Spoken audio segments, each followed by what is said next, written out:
Hey, I'm Living. I'm going to be doing kind of a talk over of one of my games that I had last night that was pretty good.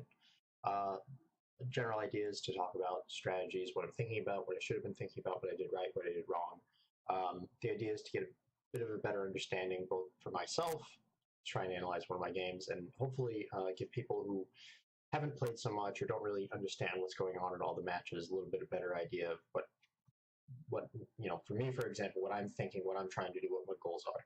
So I think this will be interesting. So I'm just going to go ahead and get started. So for the launch, what's going on here is, let me actually get a controller really quick. So there's a way you can get an 11.5 meters per second launch instead of a 10 meters per second launch. And it's pretty straightforward once you know what to do. You're just grabbing the ring, pressing the button, then you need to let go of the ring, then grab it again, and then throw yourself off. It doesn't really make any sense. There's a good chance it won't be here forever, but you kind of have to grab it, let go, re-grab, throw in order to get an 11.5 meters per second launch. The other thing that I'm doing is when people pass by me, I'm trying to turn around and grab them again so I can launch off them again. That lets me go even faster. That way you can get kind of more than just the standard three-person launch. I'm just talking some nonsense. So yeah, here, you see how I turn around? And I'm looking for, this is the third guy. So what I'm trying to do is to grab him because he's going to launch off the second guy, and then I can launch off the third guy. So you're essentially getting a four-person launch with only three people. So that's really good. So what happened there is the way the disc works is a little weird. So you could see that from my perspective, it looks like I got it, right? Let me jump back a little bit. Yeah, so I'm clearly ahead of him. I'm closer to the disc. I'm about to grab it, and I throw it up. You see it go up, and then it disappears behind. So the way that the disc works, assuming there's no lag, somebody grabs it. Whoever grabs it, if the other person grabs it second, then they'll actually end up with the disc. What I think is happening with the lag compensation is something similar. I grab it first. From their perspective, maybe I grabbed it, maybe I didn't, but the disc is still in the same spot, so then they grab it. So the system says, Lemon grabbed it first, somebody else grabbed it second, you get to the second guy, and then you move on. So if you win the joust, it's actually worse unless you win the joust by a big enough margin.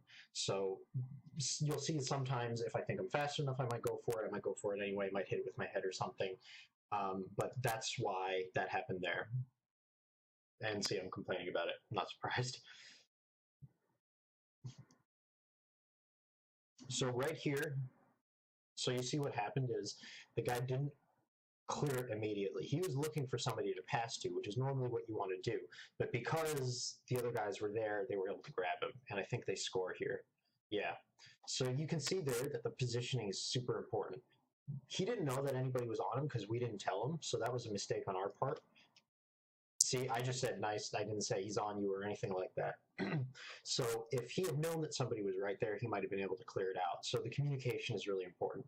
Another thing that's important is the kind of the general map awareness. So at this point, this is the guy, I think, who ends up grabbing it.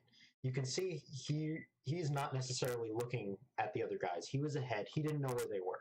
So if you take a second to look behind you while you're going for the disc or something and you know, hey, there are two guys right on me, you can clear it out right away. You don't need to worry, maybe I'm going to get snuck up on. So knowing where everybody else is at all times is super critical because otherwise they jump on you, they steal it, and then they score immediately. So if he had cleared it, then we would have been okay. Part of the reason why I didn't go into that group is because I didn't want to be open in case he passed it. It's really useful to have somebody downfield because then you're way more clear, you have a lot more options, and that's what he was looking for, but it just didn't work out. So I'm just jumping ahead because the in-between is not super important. So here's another launch, go for a regrab. I didn't get this good regrab, I only got the second guy, so I didn't get much of a boost, so we got there though. So I was clearing it out, just didn't want the other team to get it. There I was reaching for the guy because I was trying to boost off somebody. You almost always want to boost off people. You never just want to go somewhere slowly. If you go somewhere slowly, there's a really good chance that someone who's boosting is going to get there first. So that's why I reached out for him instead of going straight for the disc. I missed him, but that's what I was trying to do. So in that case, I did punch that guy. You don't always want to punch people. If the disc was further off, maybe I would want to boost off him. But because I saw that the disc was coming back, And I knew that, hey, if I get the disc, this guy's going to fight me for it. I wanted him out of the picture. So I punched him. And then that other guy was also there, so I should have been aware of that, because when I went to punch that first guy, I saw him too, but I just wasn't really thinking. And now we're just fighting for it. So there, that's why I told that guy that people were coming up to him, because if you don't know that someone's coming up on you, they can get a boost off of you. And since nobody, our team, you know, is all here, if they had gotten a boost off him, then their team would have been clear on the other side without anybody to contest it. Okay, so here, that was a little bit of a mistake on my part. You can see that when I go for it, I'm trying to catch up to him, and he's got all the time in the world. He's in the front, nobody else is there. He's got time to wait before he can line up to get a decent shot. I boosted off somebody, so I'm coming up on him pretty fast. The problem is all of his teammates can see me, so they can tell him when I'm going to be there. And I'm not going fast enough that I can get to him before he'll be in the spot for a good shot. What I should have done is gone straight for the goal. It's unlikely, but if I'm going straight for the goal, then it's a shorter distance than trying to follow him to the side and then try and get to the goal. And if I'm at the goal, it makes it hard for him to throw because he has to contend with the goalie. It gives my team possibly time to catch up and interfere with the shot. Unfortunately, I went for it here, and yeah, easy shot. All right, let's skip. Okay. We're talking about the joust mechanics here. There. That one I screwed up. I threw it straight forward, so even if the lag compensation, whatever, was fine, they would have caught it anyway, so that wasn't super smart. Sometimes the disc does weird stuff, but there I'm just trying to clear it out. You know, I didn't really aim, I just threw it. Unfortunately, I threw it to someone on their team.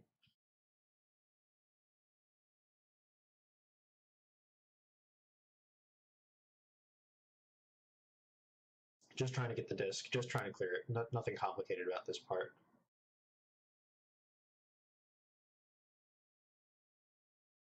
Didn't do a very good job, so they've got to. That was a very nice save. See, so that's I wasn't. This is kind of what I was talking about with tunnel vision before, and I was doing it just now. I was only focusing on the disc and myself. That guy was able to see everything that was going on and went to the goal. Nobody told him to. That was a very good move on his part. It doesn't help to have a lot of people kind of fumble over the disc because as soon as it breaks away, everybody's kind of in the same spot. So because he went to the goal earlier and was waiting there, the guy was forced to throw it, and you know he didn't make it. So that was a very good move by the teammate there.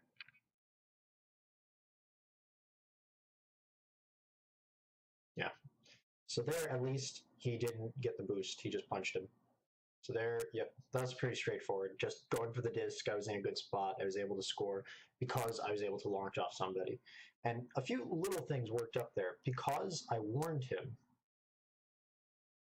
Sorry, let me just go back to it. You know, so he knows, this guy knows that this guy knows he's there. If he boosts off my teammate, there's a good chance that either the teammate re-grabs him because he's looking at him or punches him or something. So what this guy does is he just cuts his losses. He says, I'm not going to get anything out of this. I'm just going to punch him. Because he did that, I was able to catch up and get to him. Then I launch off him. He looked the wrong way. Then I could just zoom in and beat his teammate to the goal. So that was a really good exchange.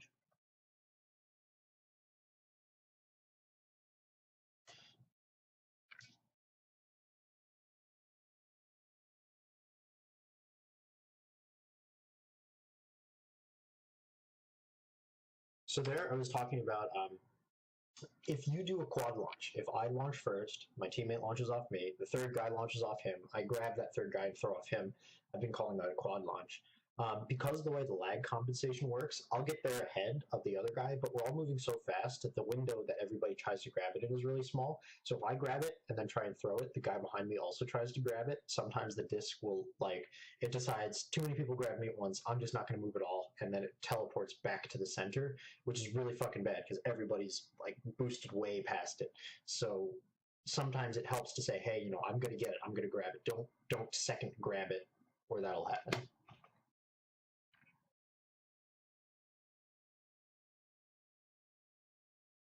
That was kind of a bad move. Everybody was just heading straight towards it. I should have been back a little bit more open. It worked out though. Made a shot. some of these are a little bit uncomplicated. You know, you just manage to get it when there's an open window. If somebody had been, if they had been spread out more, if they had one guy at the goal, I wouldn't have been able to make that.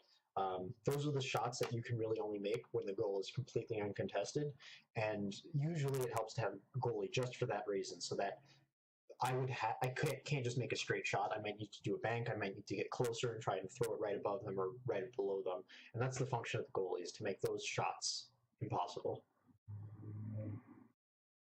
Missed it again. But we're consistently launching faster than them, which is really good. There, I just screwed up. That was just a terrible throw. I should have had that goal, but I just missed. Then here you can see that. So what I'm thinking here is, you see that this whole group of people they're all going towards the disc, right? I could join in too, but there's so many people there that me going in, the chances that I'm going to make a difference are pretty low. So what I do instead is I say I'm going to go to the midfield, and then I'm either going to be able to try and recover it if it ends up there, intercept a pass if the opponents do that. Maybe someone can pass it back to me. There are lots of things that you can do, but being open and having the option is really important, and having everybody in the same area doesn't really help. So that's why I went out over here. And it turns out that my teammate got it, but I was in a good position. There, I just totally lost track of it, but the idea that I was trying to do is I wanted to get to the goal in case there was anybody else there, or get a recovery in case it missed. I didn't see anybody else at the goal, so I just wanted to make sure that we had somebody covering it. Oh yeah, and I also didn't want to hit it with my head, because that can knock it off course, and that's really bad. All right, jump forward.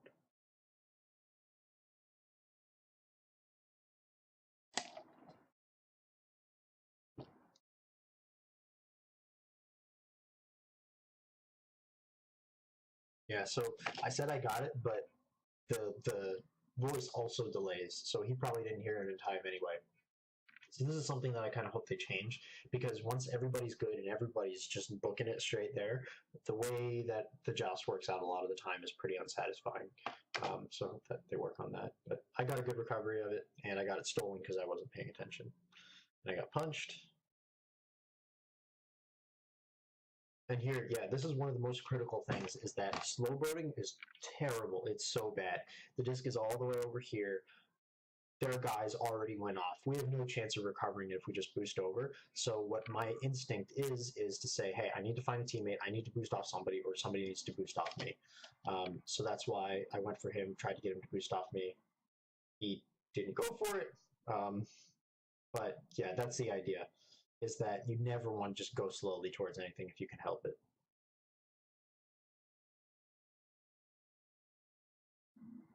So what I was doing there is I knew I was first, so if everybody's moving at the same speed, I'm going to win. So what I needed to say is, okay, if somebody boosts, they can win.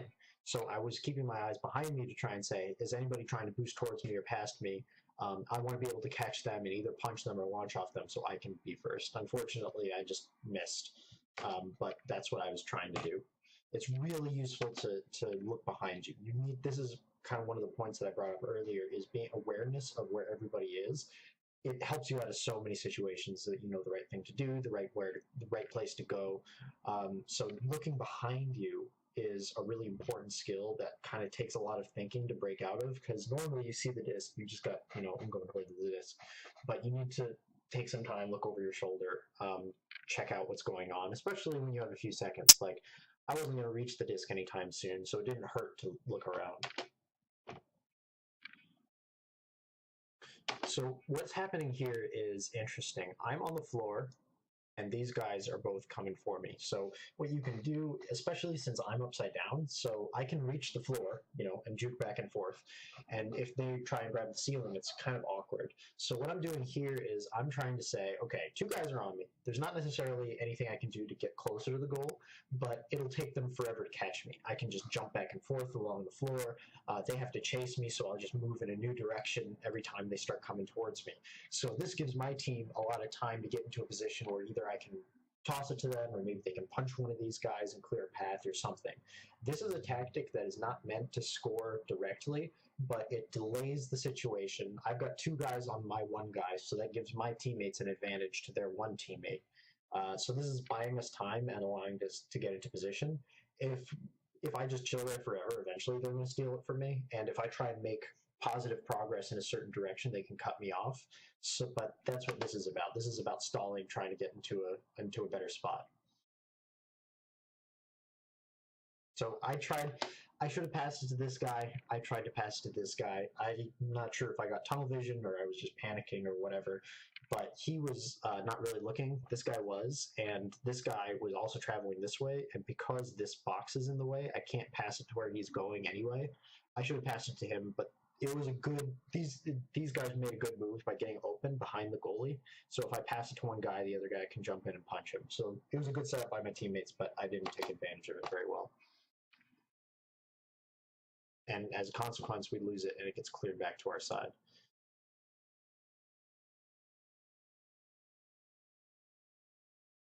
Yeah, and then they scored. So it's interesting because that whole score was actually my fault, even though it's not super obvious that that was going on. It was because my teammates were in a very aggressive position. They were both towards the goal. I was a little bit behind. I screwed up. They intercepted it. They cleared it. They had a lot more opportunity to kind of get together and get towards the goal than we did because we were kind of more aggressive. So that's why we lost that point.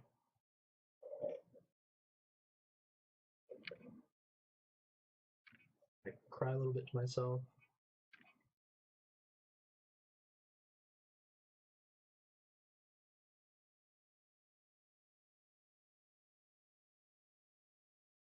Yeah, these guys are pretty good at launching. So even with 3, we're making it pretty reliably. So I'm hanging back again for the same reason. If they intercept it, I want to be able to be open and have an opportunity to get it first. So there, see, this is another case. I knew he was coming up on me, so I decided to just punch him so I would have some more time. There, I just panicked through it because I knew somebody was on me. That guy almost intercepted it. Luckily, he didn't. Now it's kind of just panic. Like, we're just trying to just get it. There, I should have. So what I should have done there is I should have looked behind me. You saw that there were 2 guys right in front, right here. These guys had every opportunity to boost off each other. Because I was going to the disc by myself, if they had come up behind me, there would be nothing really I could do about it. And my path was pretty straight. I pretty much just go directly towards this area where the disc rebounds. I should have looked behind me to see where these guys ended up, because it's not even clear to me if they boosted off each other. I don't know what's happening. I should have just taken a quick second to look behind me and get a better idea of what was happening. Even here, I'm just trying to get rid of it. The guy intercepted it. The middle is a really good spot to be if you're on the other team, like if you're trying to defend, because this is the place where people clear it most of the time. And if you're behind this thing, or this thing, you usually have enough time to see the outline of the disc, see where it's going to go, and then jump to intercept it. These places are much safer clears, but in this case, because this guy was coming up, I was just trying to get rid of it.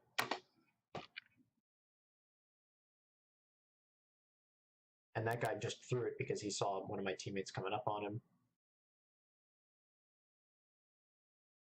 Yeah, this is really good that my teammate came because I didn't clear it in time. And here, I'm just holding on to this guy because kind of you hear a pretty loud thud once you know how to listen for it when you grab somebody. So if you grab somebody but they don't know you're there, you have a really good opportunity because you can hold on to there for a while and they're not going to be able to block you because they don't know you're there. They're going to boost you in places that they don't mean to because they don't know you're there, and you can boost off at any time. And something like this guy is totally not open. He thinks he is.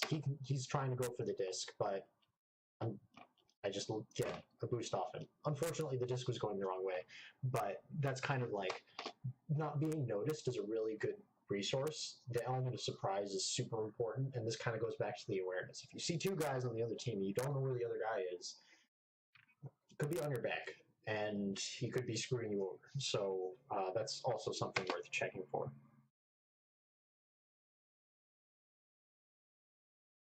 See, this guy knows that I was there, so he did something really good. He knew I was there.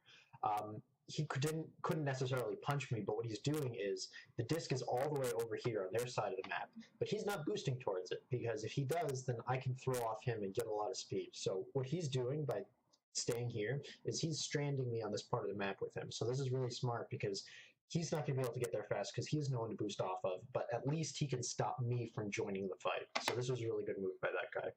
So he's just refusing to make any progress.